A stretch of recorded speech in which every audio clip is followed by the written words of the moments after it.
എല്ലാവർക്കും എൻ്റെ വിനീത നമസ്കാരം. ഇന്ന് നമുക്ക് ഇവിടെ നമ്മുടെ ഈ രാമായണ സത്സംഗത്തില് അതിഥിയായിട്ട് എത്തിയിരിക്കുന്നത് ശ്രീമതി ഇന്ദിര കൃഷ്ണകുമാറാണ്. വളരെ ഉയർന്ന ഉദ്യോഗ പദവികളിൽ എല്ലാം അലങ്കരിച്ചുള്ള ഒരാളാണ്. പിന്നെ സ്പിരിച്വൽ കാര്യങ്ങളിൽ ധാരാളം താല്പര്യമുള്ള ആളാണ്. നമ്മുടെ കൃഷ്ണമന്ദി കുടുംബത്തിനെ പരിചയപ്പെടുത്തേണ്ട ആവശ്യമില്ല. ഇന്ദിരാജിയെ ഞാൻ ഹൃദയപൂർവ്വം സ്വാഗതം ചെയ്യുന്നു. ഹരി ഓം ഇന്ദിരാജി. ഹരി ഓം. എല്ലാവർക്കും നമസ്കാരം. ശ്രീകൃഷ്ണാർപ്പണമായി വരേണമഖിലം ചിന്തിപ്പതും ചൊൽവതും ചെയ്തിടുന്നതുമുള്ളിലാഗ്രഹമുറന്നീരായിക മറ്റൊന്നിലും പീലിപ്പൊന്മുടിമാലയും പുരളിയും പൂണ്ടേറിമിന്നീടുമേ ബാലബ്രഹ്മമകക്കുരുന്നിൽ വിളയാടണം നമുക്കങ്ങനെ. ശ്രീ ഗുരുവായൂരപ്പാ ശരണം. സാന്ദ്രാനന്ദാവബോധാത്മകമനുപമിതം കാലദേശാവധിഭ്യാം നിർമുക്തം നിത്യമുക്തം നിഗമശതസഹസ്രേണ നിർഭാസ്യമാനം അസ്പഷ്ടം ദൃഷ്ടമാത്രേ പുനരുരു പുരുഷാർത്ഥാത്മകം ബ്രഹ്മതത്വം തത്താവദ്ഭാതി സാക്ഷാത് ഗുരുപവനപുരേ ഹന്തഭാഗ്യം ജനാനാം. ശ്രീ ഗുരുവായൂരപ്പാ ശരണം. ശിവം ശിവകരം ശാന്തം ശിവാത്മാനം ശിവോത്തമം ശിവമാർഗപ്രണേതാരം പ്രണതോസ്മി സദാശിവം. നമഃ പാർവതീപതയേ ഹര ഹര മഹാദേവ. ശ്രീരാഘവം ദശരഥാത്മജമപ്രമേയം സീതാപതിം രഘുകുലാന്വയരത്നദീപം ആജാനുബാഹുമരവിന്ദദളായതാക്ഷം രാമം നിശാചരവിനാശകരം നമാമി. യത്ര യത്ര രഘുനാഥകീർത്തനം തത്ര തത്ര കൃതമസ്തകാഞ്ജലിം ബാഷ്പവാരി പരിപൂർണലോചനം മാരുതിം നമത രാക്ഷസാന്തകം. ശ്രീ ഗുരുവായൂരപ്പാ ശരണം. ജനനീം ശാരദാം ദേവീം രാമകൃഷ്ണം ജഗദ്ഗുരും പാദപദ്മേ തയോ ശ്രിത്വാ പ്രണമാമി മുഹുർമുഹു. ജഗദംബികാ സ്മരണം. ശ്രീമഹാദേവ്യേ നമഃ. എല്ലാവർക്കും എൻ്റെ വിനീത നമസ്കാരം.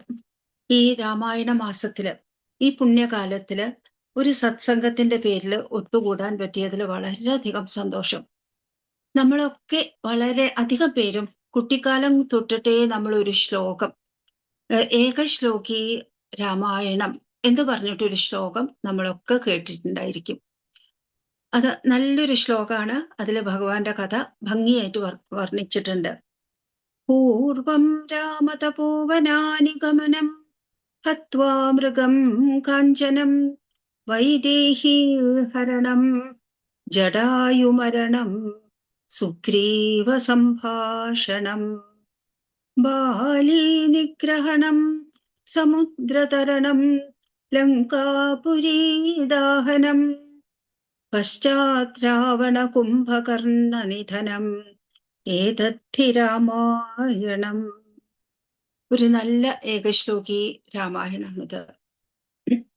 ഇതുപോലെ ഇതേക്കാൾ കുറച്ചുകൂടി ഗാംഭീര്യമുള്ളൊരു ശ്ലോകം ഏകശ്ലോകി ഭാഗവതം, ഏകശ്ലോകി രാമായണം നമുക്ക് ഭാഗവതത്തില് കാണാം. ശ്രീമദ് ഭാഗവത പുരാണത്തില് നവമസ്കന്ധത്തില് 10-11 അധ്യായങ്ങളിലായിട്ടാണ് രാമായണ കഥ വർണ്ണിച്ചിരിക്കുന്നത്. 2 അധ്യായങ്ങളിലായിട്ട് വ്യാസഭഗവാൻ അത്യധികം സംക്ഷേപ ചാതുരിയോട് കൂടിയിട്ട് ഈ രാമായണ കഥ മുഴുവനും അവതരിപ്പിച്ചിട്ടുണ്ട് 2 അധ്യായങ്ങളിലായിട്ട്. അതിൽ 10ാമത്തെ അധ്യായത്തില്, ഈ രാമായണ കഥയുടെ ആദ്യത്തെ അധ്യായത്തില് 4ാമത്തെ ശ്ലോകത്തിൽ ഒരു ശ്ലോകം, 4ാമത്തെ ശ്ലോകം, അത് ഇതേപോലെ ഒരു നല്ല ഏകശ്ലോകി ഭാഗവതാണ്. അതിങ്ങനെയാണ്.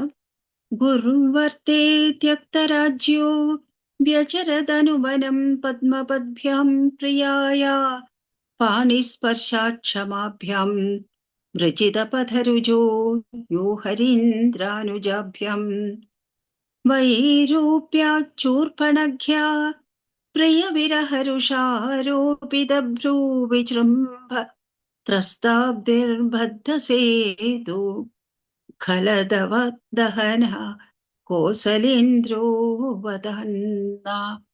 ഭഗവാന്റെ കഥ മുഴുവനും അവിടെ പറയുന്നുണ്ട്. ഭഗവാന്റെ ശ്രീപാദ മഹാത്മ്യം എത്ര ഭംഗിയായിട്ടാണ് അവിടെ അവതരിപ്പിച്ചിരിക്കുന്നത്. ആ അർത്ഥം നോക്കുകയാണെങ്കിൽ, ഗുരുവർത്തേ ത്യക്തരാജ്യോ, ഭഗവാൻ രാജ്യം ത്യജിച്ചു, ത്യക്തരാജ്യനായി. എന്തിനു വേണ്ടിയിട്ട്? ഗുരുവർത്തേ, ഗുരുവിന്റെ ആജ്ഞ അനുസരിക്കാൻ വേണ്ടിയിട്ട്. ഇവിടെ ഗുരു എന്ന് പറഞ്ഞാൽ അച്ഛൻ. അച്ഛനാണല്ലോ, അച്ഛനും അമ്മയാണല്ലോ ആദ്യത്തെ ഗുരുക്കന്മാര്. അതില് അച്ഛന്റെ ആജ്ഞ നിർവഹിക്കാൻ വേണ്ടിയിട്ട് ഭഗവാൻ രാജ്യം ത്യജിച്ചു. രാജ്യം ത്യജിച്ചാൽ പിന്നെ ജീവിക്കേണ്ടത് വനത്തില്. ഭഗവാൻ വനത്തില് പോയി. ഒരു വനത്തിൽ നിന്ന് വേറൊരു വനത്തിലേക്ക് അങ്ങനെ ഭഗവാൻ യാത്ര ചെയ്തു. ഗുരുവർത്തേ ത്യക്തരാജ്യോ വ്യചരത് അനുവനം. എങ്ങനെയാണ് ഭഗവാൻ പോയത്? ആദ്യം ശൃംഗിവേരപുരം വരെ സുമന്ത്രര് രഥത്തിൽ കൊണ്ടുപോയി. ഈ കോസല രാജ്യത്തെ രാജകുമാരന് അങ്ങനെ അധികം നടന്ന് ശീലം ഉണ്ടാവില്ല എന്നുള്ളത് തീർച്ചയാണ്. പക്ഷെ ശൃംഗിവേരപുരത്തിൽ എത്തിയ സമയത്ത് ഗുഹൻ ഒരു തോണി കൊണ്ടുവന്നു. തോണി കൊണ്ടുവന്ന് നദിക്കപ്പുറത്തേക്ക് കൊണ്ടുപോയി. പിന്നെ അവിടുന്ന് അങ്ങോട്ട് ഭഗവാൻ സ്വന്തം കാലുകൾ ഉപയോഗിച്ചിട്ട് തന്നെയാണ് യാത്ര ചെയ്തത്. ഇവിടെ ഭംഗിയായിട്ട് പറയുന്നുണ്ട് എങ്ങനെയാണ്. പ്രിയായ പാണിസ്പർശാക്ഷമാഭ്യാം പത്മപദ്ഭ്യാം. പ്രിയ ഭഗവതി ശ്രീ സീതാദേവി, ജനക രാജകുമാരിയായിട്ടുള്ള ദേവിയുടെ കൈകൾ എത്ര മൃദുലമായിരിക്കണം. ദേവിയാണെങ്കിൽ ഭഗവാന്റെ കാല് എപ്പോഴും പാദസേവനം ചെയ്തുകൊണ്ടിരിക്കും, കാല് തടവിക്കൊണ്ടിരിക്കും. അങ്ങനെ അതിമൃദുലമായ കരങ്ങൾ കൊണ്ട്, പാണി പല്ലവങ്ങൾ കൊണ്ട്, പല്ലവം എന്ന് പറഞ്ഞിട്ടുണ്ടെങ്കിൽ തളിരില പോലെ മൃദുവായ കൈകൾ കൊണ്ട് സീതാദേവി ഭഗവാന്റെ കാലുകള് ഒഴിഞ്ഞിരിക്കും. ആ സമയത്ത് പോലും ദേവിയുടെ കൈകൾ പോലും, ആ കൈയുടെ സ്പർശം പോലും സഹിക്കാൻ പറ്റാത്ത വിധത്തിൽ അത്രയും അതിമൃദുലമായിരുന്നു ഭഗവാന്റെ താമരക്കാലുകള്. പത്മപദ്ഭ്യം, താമരക്കാലുകളാലാണ് ഭഗവാൻ നടന്നത്. അതിന്റെ വർണ്ണനയാണ് പ്രിയായ പാണിസ്പർശാക്ഷമാഭ്യം. ദേവിയുടെ പാണിസ്പർശം പോലും സഹിക്കാൻ കഴിയാത്ത വിധത്തിലുള്ള താമരക്കാലുകൾ കൊണ്ട് ഭഗവാൻ വനത്തിൽ നിന്ന് വനത്തിലേക്ക് യാത്രയായി. ആ സമയത്ത് ആദ്യകാലത്ത് ലക്ഷ്മണൻ, പിന്നെ ലക്ഷ്മണനും ലക്ഷ്മണസ്വാമിയും ഹനുമാൻ സ്വാമിയും അവരെന്ത് ചെയ്തിരുന്നു? ഭഗവാന്റെ മുമ്പിൽ നടന്നിട്ട് ഭഗവാൻ നടന്നു പോവാനുള്ള വഴിയിലെ കല്ലും മുള്ളും അവരുടെ കൈകൾ കൊണ്ട് ആവുന്ന വിധത്തിൽ രണ്ടു ഭാഗത്തേക്ക് നീക്കി ആ കാട്ടുവഴികളൊക്കെ കൈകൾ കൊണ്ട് മാർജനം ചെയ്തിട്ട് ഭഗവാൻ അത്രയെങ്കിലും നടക്കാൻ സൗകര്യമുള്ളതാക്കി കൊടുത്തു. വൃജിത പഥരുജോ യോ ഹരീന്ദ്രാനുജാഭ്യം. ഹരീന്ദ്രൻ, ഹരി കുരങ്ങൻ, ഹരീന്ദ്രൻ വാനരശ്രേഷ്ഠനായിട്ടുള്ള ഹനുമാൻ സ്വാമിയും അനുജനായിട്ടുള്ള ഭഗവാന്റെ അനുജനായിട്ടുള്ള ലക്ഷ്മണസ്വാമിയും അവരാൽ വൃജിതമായിട്ടുള്ള പഥം, ഈ മുള്ളും കല്ലും ഒക്കെ നിറഞ്ഞിട്ടുള്ള പഥം അവരാൽ മാർജനം ചെയ്യപ്പെട്ടു. അങ്ങനെയാണ് ഭഗവാൻ കാട്ടിൽ നടന്നിരുന്നത്. വൈരൂപ്യ ശൂർപ്പണഖയ്ക്ക് വൈരൂപ്യം അണച്ചു. പ്രിയ വിരഹരുഷാരോപിത ഭ്രൂവിജൃംഭ ത്രസ്താബ്ദിർബദ്ധസേതു. ഭഗവാൻ സേതുബന്ധനം ചെയ്യാൻ വേണ്ടി കടൽ തീരത്തെത്തി. വാനരന്മാരോടുകൂടി കടൽ തീരത്തെത്തി. ഇനി അവിടെ സേതു നിർമ്മിക്കേണ്ടത് കടലിലാണല്ലോ. കടല് എന്ന് പറഞ്ഞാൽ അത് വരുണന്റെ സാമ്രാജ്യത്തിൽ പെട്ടതാണ്. വരുണൻ ദിക്പാലകന്മാരിൽ പ്രമുഖനായിട്ടുള്ള ഒരാള്. ഭഗവാൻ സാക്ഷാൽ നാരായണനാണെങ്കിലും സാക്ഷാൽ നാരായണന്റെ ആജ്ഞയ്ക്ക് അനുസരിച്ചിട്ടാണ് എല്ലാ ദിക്പാലകന്മാരും വർത്തിക്കുന്നതെങ്കിലും ഭഗവാൻ ഇപ്പോ മനുഷ്യാവതാരം പൂണ്ടിട്ടാണ് വന്നിട്ടുള്ളത്. അപ്പോ മര്യാദ പാലിക്കാൻ വേണ്ടിയിട്ട്, ധർമ്മത്തോടുകൂടി പ്രവർത്തിക്കാൻ വേണ്ടിയിട്ട്, മര്യാദയുടെ അതിർവരമ്പ് ലംഘിക്കാതിരിക്കാൻ വേണ്ടിയിട്ട് ഭഗവാൻ വരുണനോട് സേതുബന്ധനത്തിനുള്ള ഒരു സമ്മതത്തിന് വേണ്ടിയിട്ട് അപേക്ഷിച്ചു. 3 ദിവസമാണ് ഭഗവാൻ അവിടെ തപസ്സിലിരുന്നത്. വരുണൻ എന്തു കാരണം കൊണ്ടാണെന്ന് അറിയില്ല, അത് ഗൗനിച്ചില്ല, ഭഗവാന്റെ അപേക്ഷ കേട്ടില്ല. ആ സമയത്ത് അവസാനം പിന്നെ സാമദാന ഭേദദണ്ഡങ്ങളല്ലേ, അവസാനം വന്ന സമയത്ത് ഭഗവാന് ദേഷ്യം വന്നു. ദേഷ്യം വന്നിട്ട് അമ്പ് തൊടുത്തു, വില്ലില് അമ്പ് തൊടുത്തു. ആ സമയത്താണ് വരുണൻ ഒന്ന് ഉണർന്നത്. അപ്പോഴേക്കും സമുദ്രം കലങ്ങി മറഞ്ഞു കഴിഞ്ഞിരുന്നു. ആ സമയത്ത് ഭഗവാൻ അമ്പ് തൊടുത്തപ്പോ വരുണൻ വന്ന് ക്ഷമ ചോദിച്ചു. പിന്നെ നമ്മളിത് പറഞ്ഞു കേട്ടിട്ടുണ്ട്, നല്ലൊരു ഭാവനയാണ്. ശരിയാണോ അറിയില്ല, പക്ഷെ ഇതിന്റെ ഭാവനാ സൗകുമാര്യം അത്യധികം ഹൃദയസ്പൃക്കാണ്. ആ സമയത്ത് നമ്മൾ പറഞ്ഞു കേൾക്കാറുണ്ട്, ഭഗവാൻ അസ്ത്രം തൊടുത്തതോട് കൂടിയിട്ട് പിന്നെ വരുണൻ അത് തിരിച്ചെടുക്കാൻ വേണ്ടി അപേക്ഷിച്ചു.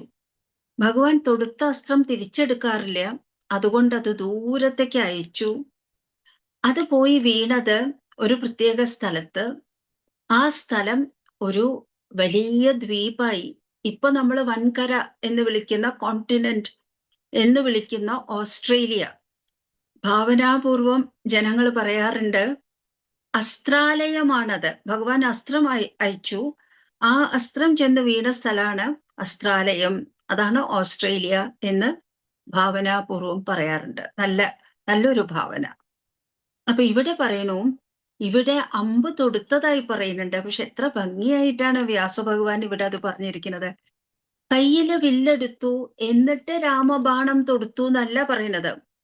ഭഗവാന്റെ പ്രിയയുമായുള്ള വിരഹം കൊണ്ട്, ആ ദുഃഖം കൊണ്ട്, ആ ദുഃഖത്തില് അവിടെ സേതു ബന്ധനത്തിന് വേണ്ടി സമ്മതം ചോദിച്ചപ്പോ അത് ഗൗനിക്കാതെ വരുണൻ അത് കൊടുക്കാതിരുന്നപ്പോ അതില് ദേഷ്യം വന്നു.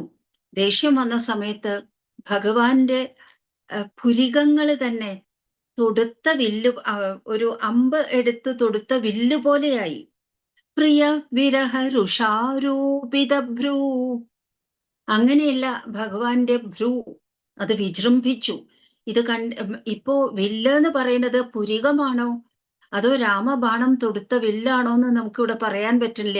ഭ്രൂ എന്ന് പറഞ്ഞതുകൊണ്ട് വില്ല് പുരികം തന്നെ.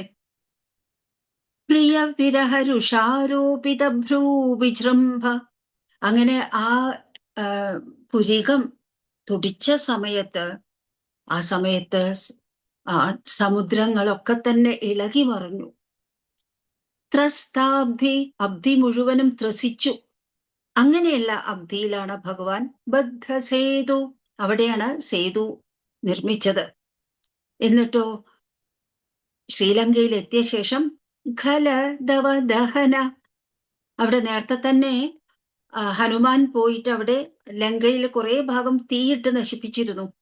ഭഗവാൻ അവിടെ എത്തിയപ്പോഴോ ഫിസിക്കലായിട്ട് സ്ഥൂലാർത്ഥത്തില് തീയിട്ടില്ല, അഗ്നിക്കിരയാക്കിയില്ല. പക്ഷേ അവിടെ ഖലന്മാരുടെ, ഈ ദുഷ്ടരാക്ഷസന്മാരുടെ നാശത്തിനായിട്ട് ഭഗവാൻ ഒരു കാട്ടുതീ പോലെ വർത്തിച്ചു, അവരെ മുഴുവനും ദഹിപ്പിച്ചു. അങ്ങനെയുള്ള കോസലേന്ദ്രനായിട്ടുള്ള ഭഗവാൻ നമ്മെയൊക്കെ രക്ഷിക്കട്ടെ എന്നാണ് ഈ ശ്ലോകത്തിൽ പറയുന്നത്. ഗുരും വർത്തേ ത്യക്തരാജ്യോ വ്യചരതനുവനം പദ്മപദ്ഭ്യാം പ്രിയായ പാണിസ്പർശാക്ഷമാഭ്യാം വ്രജിത പഥരുജോ യോ ഹരീന്ദ്രാനുജാഭ്യാം. വൈരൂപ്യാച്ചൂർപ്പണഖ്യാ പ്രിയവിരഹരുഷാരോപിതഭ്രൂ വിജൃംഭ പ്രസ്താബ്ദിർബദ്ധസേതു ഖലദവദഹന കോസലേന്ദ്രോപതന്ന. ആ ഭഗവാൻ നമ്മളെയൊക്കെ രക്ഷിക്കട്ടെ എന്ന് പറയുന്നു. ഇതൊരു നല്ല ഏകശ്ലോകി രാമായണമാണ്. ഇവിടെ ഭഗവാന്റെ പാദപദ്മങ്ങളെ എത്ര ഭംഗിയായിട്ടാണ് വർണ്ണിച്ചിരിക്കുന്നത്. അതിലത്തെ ഒരു കാൽപ്പനിക സൗന്ദര്യം എത്ര പറഞ്ഞാലും മതിയാവില്ല. ഈ ഭഗവാന്റെ പാദത്തിന്റെ സൗന്ദര്യം നമ്മൾ നാമരാമായണം എന്ന് പറയാറുണ്ടല്ലോ. ശുദ്ധ ബ്രഹ്മ പരാത്പരരാം എന്ന് പറയാറുണ്ടല്ലോ. അതില് ഭഗവാന്റെ ഈ പാദങ്ങളുടെ മാർദ്ദവം ഒരൊറ്റ വാചകത്തില് അത് അനുസ്മരിക്കപ്പെട്ടിട്ടുണ്ട്. നാവിക ധാവിത മൃദുപദരാം എന്ന് നമുക്ക് അവിടെ കാണാം. ഇത് ബാലകാണ്ഡത്തില് സന്ദർഭം ഭഗവാനെ കൗശിക മഖ സംരക്ഷകരാം ശ്രീമദ് അഹല്യോദ്ധാരകരാം ഗൗതമ മുനി സംപൂജിതരാം സുരമുനി വരഗണ സംസ്തുതരാം നാവിക ധാവിത മൃദുപദരാം മിഥിലാപുരജന മോഹകരാം. അഹല്യയുടെ ഉദ്ധാരണം കഴിഞ്ഞു. അത് കഴിഞ്ഞിട്ട് മിഥിലാപുരത്തേക്ക് ഭഗവാൻ പോവുമായിരുന്നു. ആ സമയത്ത് അവിടെ ഒരു ചെറിയ ഒരു തോട് കടക്കാനുണ്ടായിരുന്നു. ആ തോടില് കടക്കാൻ തോണി ആവശ്യമായിരുന്നു. ഭഗവാനുണ്ട്, വിശ്വാമിത്രൻ മഹർഷിയുണ്ട്, ലക്ഷ്മണസ്വാമിയുണ്ട്. അവര് 3 പേരും കൂടി തോണിയിൽ കയറാൻ വേണ്ടി പുറപ്പെട്ട സമയത്ത് ആ നാവികൻ ഭഗവാന്റെ കാല് നല്ല പോലെ കഴുകി. നാവിക ധാവിത മൃദുപദരാം, നാവികനാൽ ധാവിതമായ കഴുകപ്പെട്ട മൃദുവായ പദത്തോടു കൂടിയ രാമനെ നമിക്കുന്നു എന്നാണ്. ഓരോ ശ്ലോകത്തിലും നമനമാണല്ലോ. ഇതിനാണ്, ഈ സ്തോത്രത്തിനാണ് നമ്മൾ ശ്രീ നാമരാമായണം എന്ന് പറയുന്നത്. 108 നാമങ്ങളുണ്ട് ഇതില്. ഇത് നമ്മളുടെ അധ്യാത്മരാമായണം പോലെ, മലയാളത്തിലുള്ള കിളിപ്പാട്ട് അധ്യാത്മരാമായണം പോലെ തന്നെ ഇത് അധ്യാത്മരാമായണത്തിന്റെ തുടർച്ചയായിട്ടാണ്. ഭഗവാനെ ഈശ്വരനായി കണ്ടുകൊണ്ട് തന്നെയാണ് ഈ നാമരാമായണം രചിക്കപ്പെട്ടിട്ടുള്ളത്. അധ്യാത്മരാമായണത്തില് ഇവിടെ നമ്മൾ ഒരു വരിയിലാണ് നാവിക ധാവിത മൃദുപദരാം. അതിന്റെ ഒരു ശ്ലോകം നമുക്ക് അധ്യാത്മരാമായണത്തിൽ കാണാം. വ്യാസഭഗവാന്റെ അധ്യാത്മരാമായണത്തില് ഇതുപോലെ അഹല്യയുടെ ഉദ്ധാരണം കഴിഞ്ഞു. എന്നിട്ട് ഭഗവാൻ മിഥിലയിലേക്ക് വിശ്വാമിത്ര മഹർഷിയുടെ കൂടെ പോണ സമയത്ത്, സീതാ സ്വയംവരത്തിന് വേണ്ടി പോകുന്ന സമയത്ത് ഒരു തോട്, ചെറിയൊരാറ് കടക്കാനുള്ള സമയത്ത് തോണിക്കാരൻ പറഞ്ഞതാണ്. നോക്കൂ, നമ്മൾ നേരത്തെ കണ്ടു ഭഗവാന് പോകാനുള്ള വഴി എങ്ങനെയാണ് ലക്ഷ്മണസ്വാമിയും ഹരീന്ദ്രനായിട്ടുള്ള ഹനുമാൻ സ്വാമിയും കൂടി പോകാനുള്ള വഴി അങ്ങനെ ശരിയാക്കി കൊടുത്തു. അവിടെ ഭഗവാന്റെ പാദാഭിവന്ദനമാണ് അവർ ചെയ്തത്. ഭഗവാന്റെ പാദം വന്ദിക്കുകയാണ്. ഏതൊക്കെ തരത്തിലാണ് ഭക്തന്മാര് ഭഗവത് പാദങ്ങളെ വന്ദിക്കുന്നത് എന്നുള്ളത് ഭാവനാപൂർവം പലയിടത്തും നമുക്ക് കാണാം. അവിടെ മുന്നിലുള്ള വഴിയിലുള്ള കല്ലും മുള്ളും മാറ്റിയിട്ടാണ് ഭഗവാന്റെ പാദാഭിവന്ദനം അവര് നടത്തിയത്. ഇവിടെ ആവട്ടെ തന്റെ തോണിയിലേക്ക് ഭഗവാൻ കാലെടുത്ത് വെക്കാൻ വേണ്ടി പുറപ്പെട്ട സമയത്ത് ആ നാവികൻ, തോണിക്കാരൻ ഭഗവാനോട് പറഞ്ഞത് എന്താ അറിയോ? ഞാൻ ഭഗവാന്റെ കാലൊന്ന് കഴുകട്ടെ ഈ തോണിയിലേക്ക് കയറുന്നതിന് മുമ്പ്. കാരണം എന്താ അറിയോ? എത്ര ഭംഗിയായിട്ടാണ് നോക്കൂ അത് അവതരിപ്പിച്ചിരിക്കുന്നത്. ഭഗവാൻ ഇതിനകം അഹല്യ ഒരു കല്ലായി കിടക്കുകയായിരുന്നു. കല്ലായിട്ട് കിടക്കണ അഹല്യയെ ഭഗവാൻ ഒന്ന് പാദസ്പർശം കൊണ്ട് ഒരു സുന്ദരിയാക്കി മാറ്റി. ആ സമയത്ത് ഈ തോണിക്കാരന് പറയാനുള്ളത്, അഹല്യ കല്ലായിട്ടാണ് കടന്നിരുന്നത്. കല്ല് ഒരു ജഡവസ്തു, എന്റെ തോണിയും ഒരു ജഡവസ്തുവാണ്. ഒരു മരം മുറിച്ചിട്ട് മരത്തടി കൊണ്ടുണ്ടാക്കിയതാണത്. ജീവനില്ലാത്തൊരു ജഡവസ്തു. ഈ കല്ലും ഈ മരവും തമ്മിൽ എന്ത് വ്യത്യാസം? അവിടെ അവിടുത്തെ കാലില് മാനുഷീകരണ ചൂർണമുണ്ട് എന്ന് എനിക്ക് ഇതിനകം ആ കഥ പ്രസിദ്ധമാണ്. നോക്കൂ, ഭഗവാൻ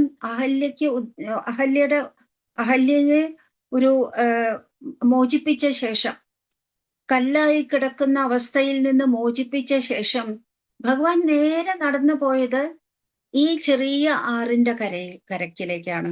എന്നിട്ട് പോലും അന്ന് ഇന്നത്തെ പോലെ ഒരു കമ്മ്യൂണിക്കേഷൻ മെത്തേഡ്സ് ഒന്നുമില്ലാതിരുന്ന, ആശയവിനിമയത്തിന് വേറെ മാർഗങ്ങളൊന്നുമില്ലാതിരുന്ന കാലത്ത് എല്ലാ സുമനസ്സുകളും അതിനകം തന്നെ ആ വാർത്ത പിടിച്ചെടുത്തു കഴിഞ്ഞിരുന്നു.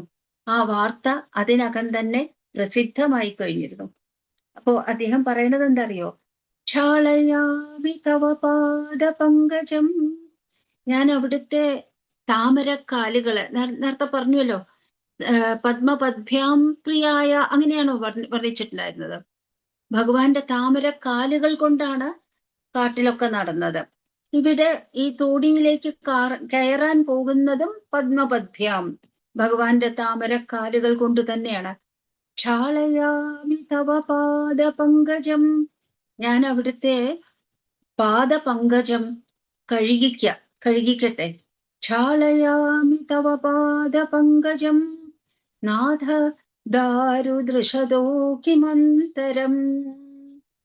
ദാരു മരം, പിന്നെ കല്ലും തമ്മിൽ എന്ത് വ്യത്യാസം? ഒരു വ്യത്യാസവുമില്ല. നാഥ ദാരുദൃശതോ കിമന്തരം മാനുഷീകരണ ചൂർണമസ്തിതേ. അവിടുത്തെ കാലുകളില് മാനുഷീകരണ ചൂർണമുണ്ട്. അതുകൊണ്ടാണല്ലോ ഇപ്പോ അഹല്യ ഒരു കല്ല് സ്ത്രീയായി മാറിയത്. അവിടുത്തെ കാലിൽ മാനുഷീകരണ ചൂർണമുള്ളത് കൊണ്ടാണല്ലോ. ഹ്യൂമനൈസിങ് പൗഡർ, ഹ്യൂമനൈസിങ് പവർ, മാനുഷീകരണ ശക്തി അവിടുത്തെ കാലിലത്തെ ശ്രീപാദ രജസ്സിനുണ്ട്. അതുകൊണ്ട് എൻ്റെ ഈ തോണിയിൽ കാലെടുത്ത് വെച്ചാൽ ഒരു പക്ഷേ പെട്ടെന്ന് ഈ തോണി ഒരു സ്ത്രീയായി മാറിയേക്കും. ഇവിടെ പെട്ടെന്ന് തോണിയുടെ സ്ഥാനത്ത് ഒരു സ്ത്രീ പ്രത്യക്ഷപ്പെട്ടാൽ പിന്നെ എൻ്റെ ഉപജീവന മാർഗം എന്തായിത്തീരും? അതുകൊണ്ട് ഭഗവാനെ, ആ കഥ ഇപ്പൊ പ്രസിദ്ധമാണ്. എത്ര ഭംഗിയായിട്ടാണ് പറഞ്ഞിട്ടുള്ളത്. ഒരു സത്കർമ്മം നടക്കുന്ന സമയത്ത്, ഒരു ഈശ്വരലീല നടക്കുന്ന സമയത്ത് എത്ര ദൂരെ ഇരിക്കുകയാണെങ്കിലും അത് സജ്ജനങ്ങൾ അത് പിടിച്ചെടുക്കും. അതുകൊണ്ടല്ലേ പലപ്പോഴും കാണാം യുദ്ധസമയത്ത്, ഭഗവാന്റെ ശ്രീകൃഷ്ണാവതാര കാലത്ത്, ഭഗവാന്റെ രാസലീലാ സമയത്ത്, എല്ലാ സമയത്തും നല്ല ലീലകളൊക്കെ നടക്കുന്ന സമയത്ത് സ്വർഗത്തിന്റെ മട്ടുപ്പാവില് ദേവന്മാര് വന്നു നോക്കി നിൽക്കും. അവർക്ക് എങ്ങനെയാണ് ഈ വിവരം കിട്ടിയത്? അതുപോലെയാണ് ഈ നാവികന്, ഈ തോണിക്കാരന് ഈ കഥ ഇതിനകം അദ്ദേഹത്തിന് ഏതോ കാണാൻ കഴിയാത്ത ഒരു ആന്റിന കൊണ്ട് അദ്ദേഹം പിടിച്ചെടുത്തു കഴിഞ്ഞു. അദ്ദേഹം പറയാണ്, ക്ഷാളയാമി തവ പാദപങ്കജം നാഥ ദാരു ദൃശതോ കിമന്തരം മാനുഷീകരണ ചൂർണമസ്തിതേ പാദയോരിതി. പാദയോ ഭഗവാന്റെ രണ്ട് കാലുകളില് മാനുഷീകരണ ചൂർണമുണ്ട് എന്ന കഥ ഇതിനകം പ്രസിദ്ധമായി കഴിഞ്ഞുവല്ലോ എന്ന് പറയാണ്. ഈ മാനുഷീകരണ ചൂർണത്തിന് വേണ്ടിയാണ് നമ്മൾ രാമായണം, ഈ രാമായണ മാസക്കാലത്തും എപ്പോഴാണെങ്കിലും പാരായണം ചെയ്യുന്നത്. അപ്പോഴൊക്കെ നാം പാരായണം ചെയ്യുന്നത് എന്തിനു വേണ്ടിയാണ്? നമുക്ക് അല്പമെങ്കിലും മാനുഷീകരണ ചൂർണം കിട്ടണം. വിവേകാനന്ദ സ്വാമിജി പറയും, every soul is potentially divine. എല്ലാ ആത്മാക്കളും ദിവ്യതയുള്ളതാണ്. അത് എങ്ങനെയെങ്കിലും അത് മാനിഫെസ്റ്റ് ചെയ്യണം. നമ്മളെ സംബന്ധിച്ചിടത്തോളം ഈ കലികാലത്തില് ഇപ്പൊ നിൽക്കുന്നിടത്ത് നിൽക്കുമ്പോ നമുക്ക് ആദ്യത്തെ സ്റ്റേജ് മനുഷ്യന്മാരായി തീരുക എന്നുള്ളതാണ്. മനുഷ്യന്മാരായി തീരാനുള്ള സാത്വികത നമുക്ക് കിട്ടിക്കഴിഞ്ഞാൽ പിന്നെ അവിടുന്ന് അങ്ങോട്ട് വിവേകാനന്ദ സ്വാമിജി പറഞ്ഞതുപോലെ ഈ ബാഹ്യപ്രകൃതിയെ ഏതെങ്കിലും തരത്തില് ഭക്തിയോഗം കൊണ്ടോ, രാജയോഗം കൊണ്ടോ, ജ്ഞാനയോഗം കൊണ്ടോ, കർമ്മയോഗം കൊണ്ടോ, ഏതെങ്കിലും തരത്തില് ഏതെങ്കിലും യോഗങ്ങൾ കൊണ്ട് ഈ ബാഹ്യപ്രകൃതിയെ കീഴടക്കിയിട്ട് നമുക്ക് ആ ദിവ്യതയുടെ സാധ്യത നമുക്ക് അത് പൂർത്തീകരിക്കണം. ആ പൊട്ടൻഷ്യൽ അതിനെ ഫുൾഫിൽ ചെയ്യണം. അപ്പോൾ നമുക്ക് ആദ്യം വേണ്ടത് ഈ മാനുഷീകരണ ചൂർണം. നമ്മളുടെയൊക്കെ മനസ്സിൽ ഒരുപാട് വന്യമൃഗങ്ങൾ അലഞ്ഞു നടക്കുന്നുണ്ട്. നമ്മളുടെ മനസ്സിൽ ഭഗവാന് നടക്കേണ്ടി വന്നാല് നേരത്തെ പറഞ്ഞതുപോലെ കല്ലും മുള്ളും കലർന്ന പാതയാണ് നമ്മളുടെ മനസ്സിലുള്ളത്. അത് നീക്കാൻ നമ്മൾ തന്നെ സ്വയം ശ്രമിക്കണം. ലക്ഷ്മണസ്വാമി അത് നീക്കാൻ ശ്രമിച്ചതുപോലെ, ഹനുമാൻ സ്വാമി അത് മാർജനം ചെയ്യാൻ ശ്രമിച്ചതുപോലെ നമ്മൾ സ്വയം അത് മാർജനം ചെയ്യണം. അങ്ങനെ ചെയ്യുമ്പോൾ ഭഗവാൻ പത്മപദ്ഭ്യാം താമരക്കാലുകൾ കൊണ്ട് നമ്മളുടെ മനസ്സിലും സഞ്ചരിക്കും. അങ്ങനത്തെ ആ സഞ്ചാരത്തിനിടയിൽ ഭഗവാന്റെ പാദത്തിലുള്ള മാനുഷീകരണ ചൂർണം തട്ടി നമുക്കും മനുഷ്യരായി തീരാൻ വേണ്ടി പറ്റും. ഇതിനു വേണ്ടിയാണ് നമ്മൾ എപ്പോഴും വീണ്ടും രാമായണം പാരായണം ചെയ്യുന്നത്. അധ്യാത്മ രാമായണത്തിന്റെ വരികൾ ഓർമ്മിച്ചിട്ടും, പിന്നെ തുഞ്ചത്തെഴുത്തച്ഛൻ എഴുതിയ കിളിപ്പാട്ട് രാമായണം ചൊല്ലിയിട്ടും, വാൽമീകി രാമായണത്തിന്റെ സൗന്ദര്യം ആസ്വദിച്ചിട്ടും, ഏതൊക്കെ തരത്തിലുള്ള രാമായണങ്ങളിൽ നിന്ന് കഥകൾ നമ്മളുടെ ഉള്ളിലേക്ക് വരുന്നുവോ, ആനന്ദ രാമായണമാവട്ടെ, കൃത്തിവാസ രാമായണമാവട്ടെ, അദ്ഭുത രാമായണമാവട്ടെ, കമ്പരാമായണമാവട്ടെ, അതിൽ നിന്നൊക്കെ നമുക്ക് ഈ മാനുഷീകരണ ചൂർണത്തിന്റെ ഒഴുക്ക് നമ്മളിലേക്ക് വന്നു ചേരണം. ഇതിനു വേണ്ടിയാണ് നമ്മൾ രാമായണം പാരായണം ചെയ്യണത് തന്നെ. ഇനി ഭഗവാന്റെ ശബരി ദേവി ഒന്നും അറിയാത്ത ഈ നാവികന്റെ പോലെയാണ്. ഈ നാവികൻ അനേക കാലം രാമനാമം ജപിച്ചിട്ടുണ്ടെന്നോ അതല്ലെങ്കിൽ മന്ത്രങ്ങൾ ചൊല്ലിയിട്ടുണ്ടെന്നോ അതൊന്നും വിചാരിക്കാൻ വഴിയില്ല. ഇതുപോലെ പക്ഷെ ശബരി അങ്ങനെയായിരുന്നില്ല. ശബരി എന്ന് പറയുന്ന ഹേമാങ്കന എന്നല്ലേ ദേവിയുടെ പേര്? ശബരി ദേവി ഹേമാങ്കന എന്തോ ഒരു ഹേമാങ്കന ശബരി എന്ന് കേട്ടതായിട്ട് ഒരു മാതങ്കിനി എന്ന് പറയാറുണ്ട്. മതംഗ മഹർഷിയുടെ പ്രീതി നേടിയതുകൊണ്ട്. പിന്നെ ഹേമാങ്കിനി എന്ന് പറയുന്ന എവിടെയോ ഒരു വായിച്ചതായിട്ടൊരു ഓർമ്മ. ആ ശബരി ദേവിയുടെ ആശ്രമത്തിൽ ഭഗവാൻ ചെല്ലണ സമയത്ത് കബന്ധന് ഗതി കൊടുത്തിട്ടാണല്ലോ അങ്ങോട്ട് പോണത്. കബന്ധന്റെ സ്തുതിയൊക്കെ ഏറ്റുവാങ്ങിയിട്ടാണ് ഭഗവാൻ, ഒരു ഗന്ധർവനായിരുന്നു കബന്ധൻ. അത് കഴിഞ്ഞിട്ടാണ് ഭഗവാൻ ശബരി ആശ്രമത്തിലേക്ക് പ്രവേശിക്കുന്നത്. അവിടെ ഭഗവാന്റെ കാലുകളെ ഇതുപോലെ വർണ്ണിച്ചിരിക്കുന്നത് നോക്കൂ. ഭഗവാൻ അങ്ങോട്ട് കാലെടുത്തു വെച്ചപ്പോ സംഭ്രമത്തോടും പ്രത്യുത്ഥായ താപസി ഭക്തിയ സമ്പാദിച്ചിതു പാദാംഭോരുഹ യുഗത്തിങ്കൽ സന്തോഷപൂർണാശ്രുനേത്രങ്ങളോട് അവളും ആനന്ദം ഉൾക്കൊണ്ടു പാദ്യാഘ്യാസനാദികളാലേ. അവിടെ ഝാളയാമി എന്ന നാവികൻ പറഞ്ഞപ്പോ ഭഗവാന്റെ കാലിലേക്ക് വെള്ളം ഒഴിക്കുകയാണ് ചെയ്യണത്, അർഘ്യം കൊടുക്കുകയാണ് ചെയ്യണത്. ഇവിടെ ദേവിയും ഇതുപോലെ ഭഗവാന്റെ കയ്യിലേക്ക് ഉപചാരപൂർവം വെള്ളം ഒഴിച്ചു കൊടുത്തു, കാലിലേക്ക് അർഘ്യം കൊടുത്തു. എന്നിട്ട് ആ തീർത്ഥം കൊണ്ട് സ്വയം അഭിഷേകം ചെയ്തു. അതിനു മുമ്പത്തെ വരി സന്തോഷപൂർണാശ്രുനേത്രങ്ങളോട്. ദേവി ഒരുപക്ഷെ കണ്ണുനീരോണ്ടായിരിക്കും ഈ പാദ്യവും അർഘ്യവും അർപ്പിച്ചത്. എന്നിട്ട് ഭോജനത്തിന് വേണ്ടി ഫലമൂലങ്ങൾ നൽകി.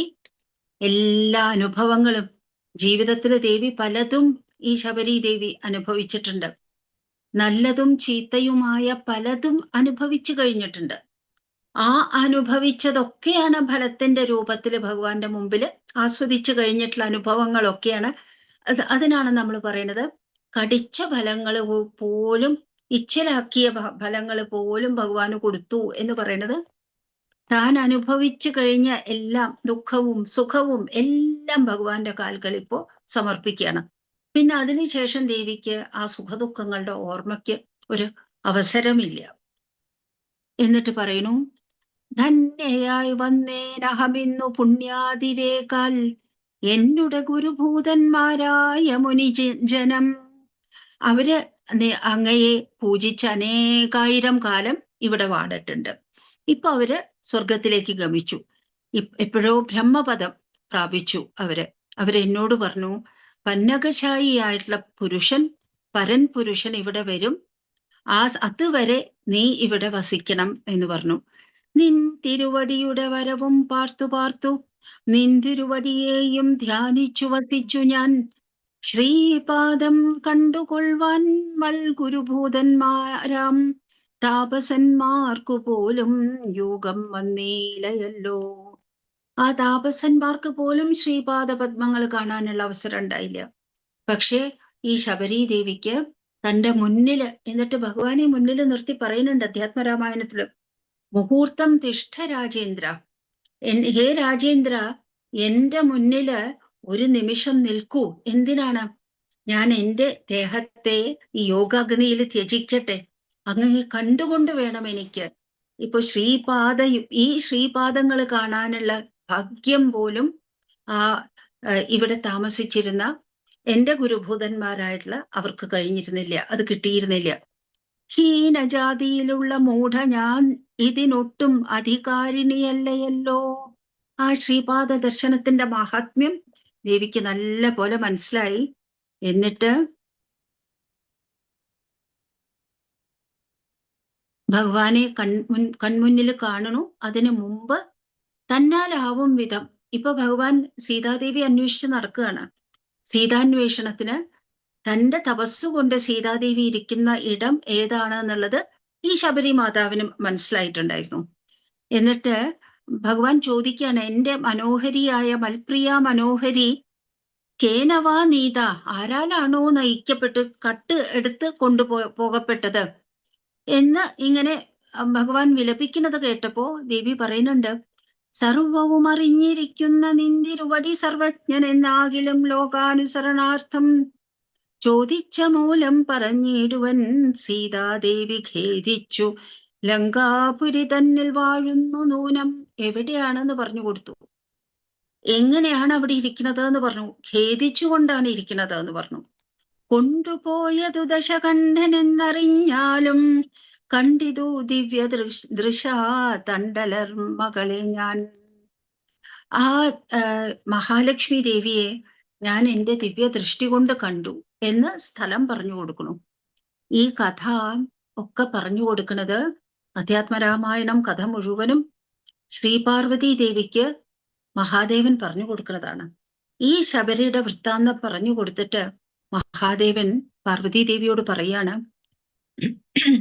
ശ്രീരാമഭക്തി തന്നെ മുക്തിയെ സിദ്ധിപ്പിക്കും. ശ്രീരാമ പദാംഭോജം സേവിച്ചു കൊള്ളുക നിത്യം. ഓരോരോ മന്ത്രതന്ത്ര ധ്യാന കർമാദികളും ദൂരെ സന്ത്യജിച്ചു തൻ ഗുരുനാഥോപദേശൽ ശ്രീരാമചന്ദ്രൻ തന്നെ ധ്യാനിച്ചു കൊള്ളുക നിത്യം. ശ്രീരാമമന്ത്രം ജപിച്ചിടുക സദാകാലം. വലിയ മന്ത്രതന്ത്രങ്ങളൊന്നും നോക്കാനില്ല. ശ്രീരാമസ്വാമിയെ സദാ ധ്യാനിച്ചാൽ മാത്രം മതി. പിന്നെ ശ്രീരാമഭക്തന്മാരെ പൂജിച്ചു കൊള്ളുകയും ശ്രീരാമമയം ജഗത് സർവമെന്നുറയ്ക്കുമ്പോൾ ശ്രീരാമചന്ദ്രനോടൈക്യവും പ്രാപിച്ചിടാം. രാമരാമേതി ജപിച്ചിടുക സദാകാലം. ഭാമിനി ഭദ്രേ പരമേശ്വരി പത്മേക്ഷണേ. സപ്തർഷികള് വാൽമീകിക്ക് പറഞ്ഞു കൊടുത്ത അതേ മന്ത്രം തന്നെയാണ് ശ്രീ മഹാദേവൻ ഇവിടെ പാർവതി ദേവിക്ക് ഈ ശബരി വൃത്താന്തം പറഞ്ഞു കൊടുത്തിട്ട് ചെയ്യണത്. രാമരാമേതി ജപിച്ചിടുക. അപ്പോ ഭഗവാന്റെ പാദങ്ങള് ആരൊക്കെയാണ്, ഏതൊക്കെ തരത്തിലാണ് നോക്കൂ. കണ്ണുനീര് തൂകി പാദ്യവും അർഘ്യവും നൽകിയിട്ടാണ് ശബരി. പുഴയിൽ നിന്നുള്ള വെള്ളമെടുത്ത് ക്ഷാളയാമി എന്ന് പറഞ്ഞ കാലിൽ ഒഴിച്ചുകൊണ്ടാണ് നാവികൻ. നടക്കാനുള്ള വഴി തെളിയിച്ചുകൊണ്ടാണ് ലക്ഷ്മണസ്വാമിയും ഹരീന്ദ്രനും ഹനുമാനും ഭക്ത ഹനുമാനും. ഇനി അങ്ങനെയായിരുന്നു അവരൊക്കെ നിത്യം പാദാഭിവന്ദനം എന്നുള്ളത് ചെയ്തത്. നിത്യം പാദാഭിവന്ദനം എന്നുള്ളത് നമ്മളെ മറ്റൊരു കാര്യത്തിലേക്ക് കൂടി നമ്മളുടെ ശ്രദ്ധ തിരിച്ചു കൊണ്ടുപോകണു.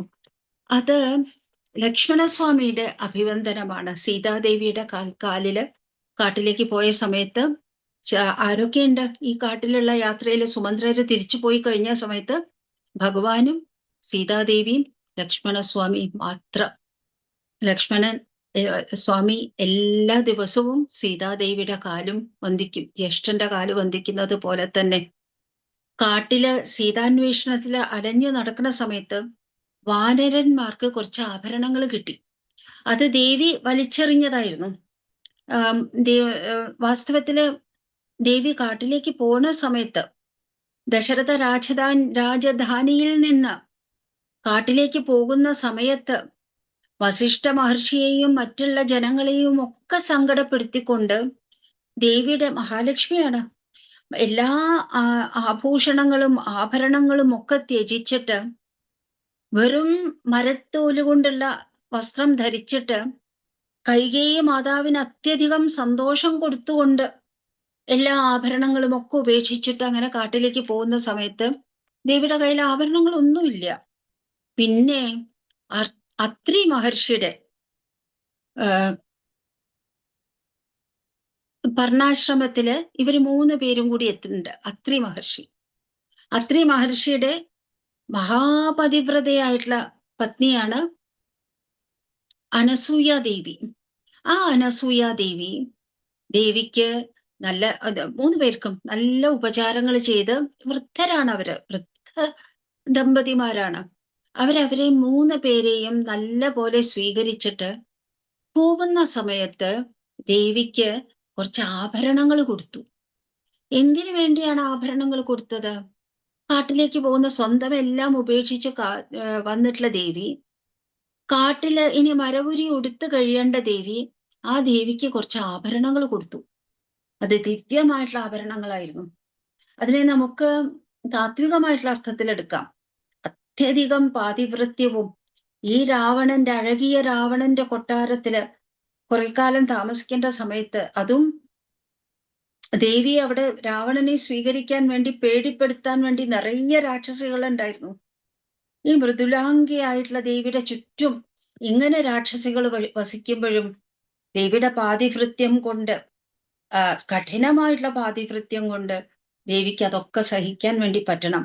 അതിനുള്ള ശക്തിയായിരിക്കും ഈ ആഭരണ രൂപത്തിൽ കൊടുത്തത് എന്ന് വിചാരിക്കാം.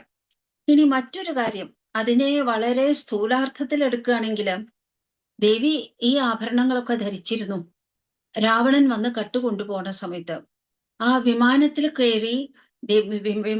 കയറ്റി ദേവിയെ രാവണൻ പിടിച്ചു കൊണ്ടുപോകുന്ന സമയത്ത് ദേവിയുടെ ബുദ്ധി പെട്ടെന്ന് വളരെ സൂക്ഷ്മമായിട്ട് തീവ്രമായിട്ട് പ്രവർത്തിച്ചു. ഈ ആഭരണങ്ങളൊക്കെ ഊരി താഴ്ത്തിക്കിട്ടു. കാരണം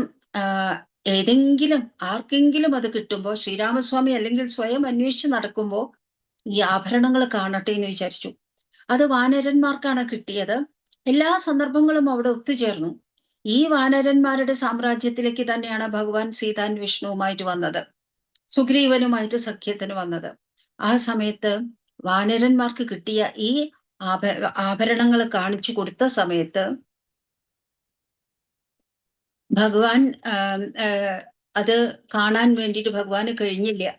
കാരണം എന്താ വെച്ചാല്, എങ്ങനെയാണ് അത് നോക്കാനുള്ള കഴിവില്ല. അത് നോക്കണം എന്നുണ്ടെങ്കിൽ ഭഗവാന്റെ കണ്ണുനീരൊന്ന് അടങ്ങണം. കണ്ണുനീര് നിറഞ്ഞിട്ട് കണ്ണ് കാണാതെ ആയ അവസ്ഥയില് ഈ ആഭരണങ്ങൾ നോക്കിയിട്ട് ഇത് തൻ്റെതാണോ എന്നുള്ളത്, തൻ്റെ പത്നിയുടേതാണോ എന്നുള്ളത് പറയാൻ ഭഗവാന് പറ്റില്ല. ആ സമയത്ത് അത് ലക്ഷ്മണന് കാണിച്ചു കൊടുക്കുക നിവൃത്തിയുള്ളൂ. ലക്ഷ്മണന് കാണിച്ചു കൊടുത്ത സമയത്താണ് ഈ വളരെയധികം വിശ്വപ്രസിദ്ധമാകേണ്ട ഒരു ശ്ലോകം നമുക്ക് വാൽമീകി രാമായണത്തിൽ കാണാം.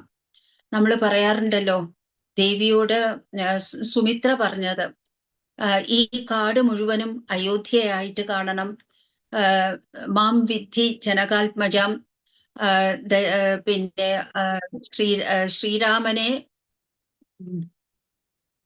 ഒരു നിമിഷം,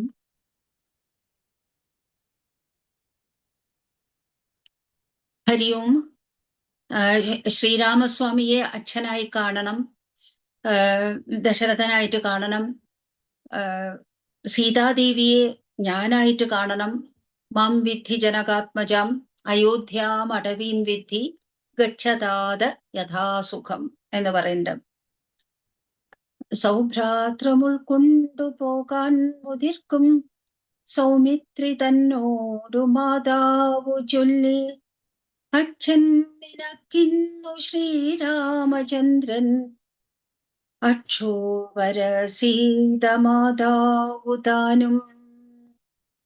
24 വൃത്തത്തില് അങ്ങനെയാണ് അത് വർണ്ണിച്ചിരിക്കുന്നത്. ഹരി ഓം. ഹരി ഓം. കേൾക്കാനുണ്ടോ? ഹരി ഓം. ഹരി ഓം. കേൾക്കുന്നുണ്ടോ? കേൾക്കാം. ശരി. ഒരു ചെറിയൊരു ഡിസ്റ്റർബൻസ് വന്ന പോലെ തോന്നി. അങ്ങനെ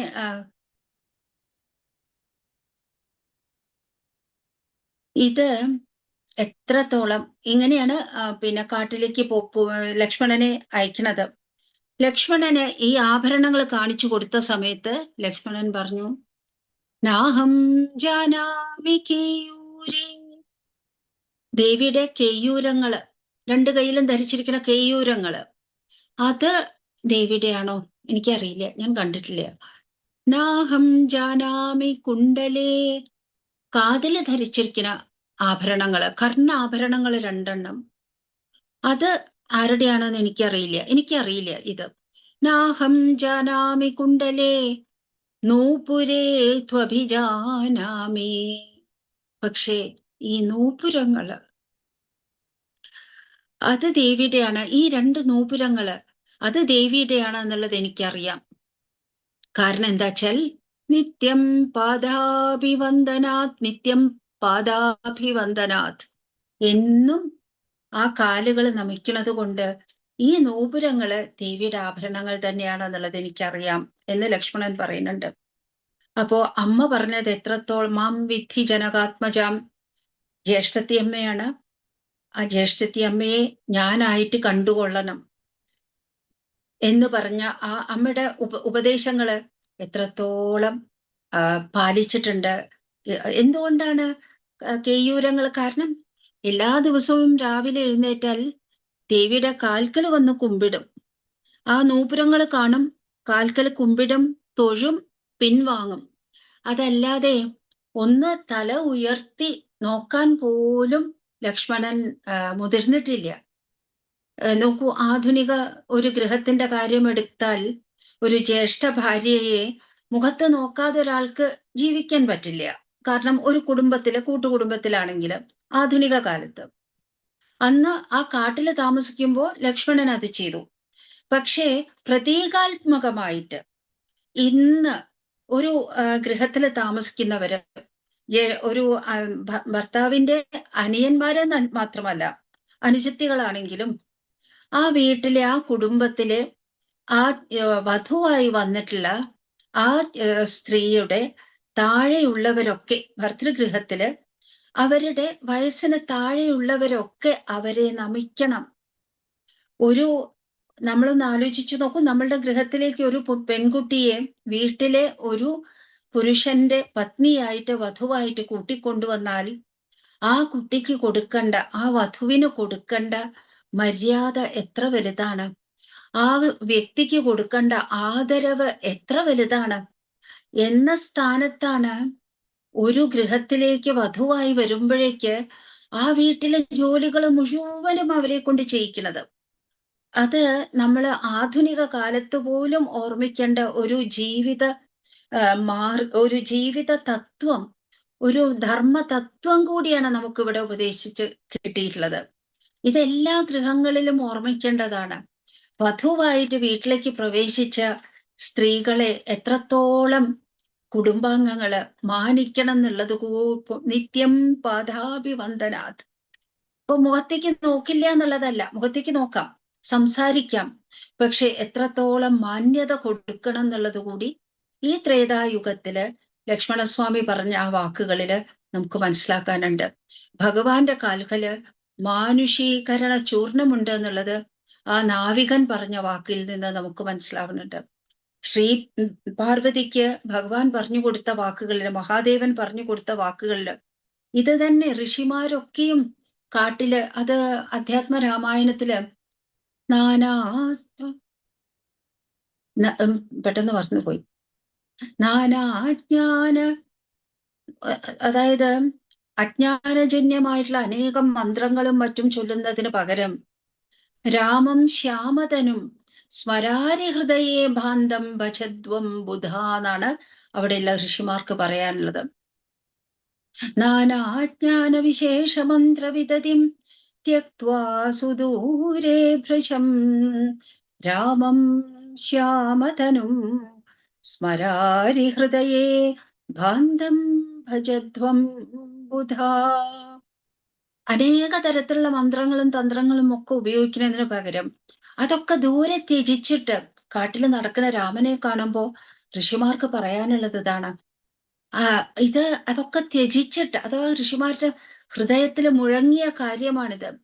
ഈ ശ്യാമതനുവായിട്ടുള്ള രാമനെ, സ്മരാരിയായിട്ടുള്ള മാരാരിയായ മഹാദേവന്റെ മനസ്സില് എപ്പോഴും പ്രകാശിച്ചു കൊണ്ടിരിക്കുന്ന ഈ ശ്രീരാമനെ നല്ല പോലെ സ്മരിച്ചാൽ മാത്രം മതിയല്ലോ എന്നവര് പറയാണ്.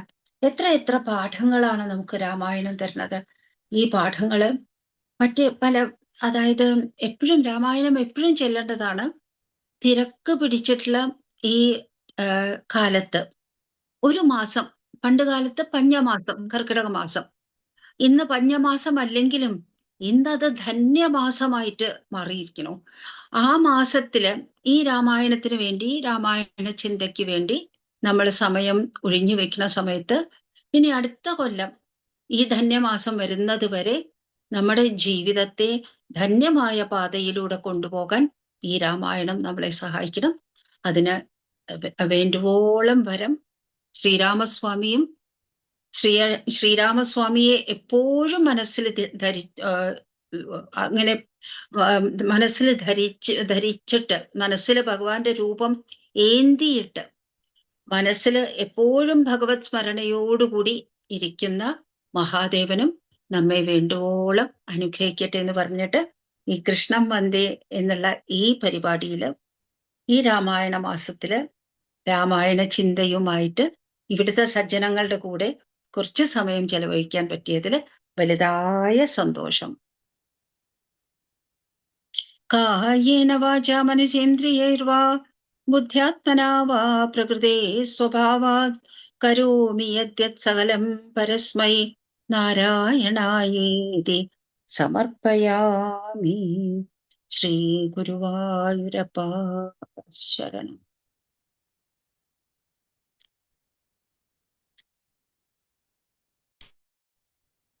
ഹരി ഓം മാം. അതിമനോഹരമായി അത് വളരെ വിഷ്വലൈസ് ചെയ്യാൻ സാധിച്ചു ഞങ്ങൾക്ക്. അപ്പോൾ ഞങ്ങളെല്ലാവരും ഈ കൃഷ്ണം വന്ദേ കുടുംബത്തിന്റെ പേരില് താങ്കളോട് നന്ദി പറയുന്നു. ഹരി ഓം മാം. ഹരി ഓം. വളരെ സന്തോഷം. ഈ സന്തോഷം എന്റേതാണ്, ഈ നന്ദി എന്റേതാണ്. വളരെ സന്തോഷം. വളരെ സന്തോഷം.